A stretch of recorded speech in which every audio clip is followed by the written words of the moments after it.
Изучение иностранных языков каждому из нас дается по-разному. Таких возможностей для их постижения, как сегодня, не было никогда. В свое время Хава столкнулась с проблемой изучения иностранного языка. Долгий изнурительный путь обучения принес свои плоды.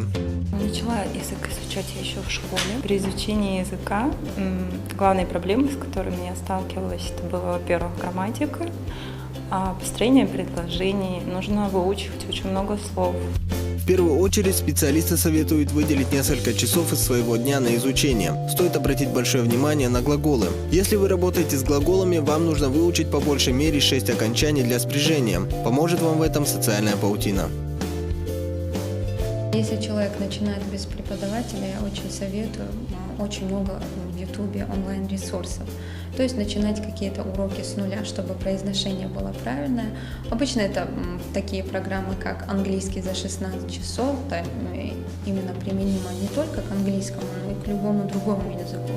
Не стоит сидеть долгими ночами, заучивая ненужные вам слова. Специалисты советуют проанализировать вашу речь на языке, носителем которого вы являетесь, выписать самые основные слова и фразы. Зубрить стоит только необходимые слова, которые вы используете в разговоре. Один из главных принципов изучения иностранного языка – это учить и говорить.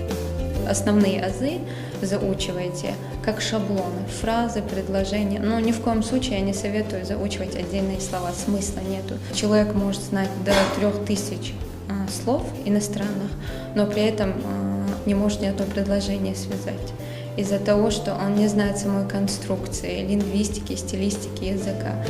Преподаватели иностранных языков не советуют выбирать отдельные дни в неделе для изучения языка. Результат в этом деле приносит постоянство. Лучше каждый день, пусть будет даже по 15 минут, но каждый день. Я думаю, у каждого человека найдется, даже если он очень много работает, в день 15-20 минут. То есть я беру какие-нибудь большие тексты, если у меня есть хотя бы начальная база, и перевожу именно вот эти маленькие тексты, заучивая какие-нибудь слова. Это может быть там 5-10 слов в день. Ну, мне кажется, это любой может сделать. То есть вот так вот будет гораздо эффективнее. Если на протяжении года усердно изучать иностранный язык, вы добьетесь внушительных результатов. Также не забудьте о разговорной речи. Постарайтесь найти себе собеседника. При общении преодолевается психологический барьер.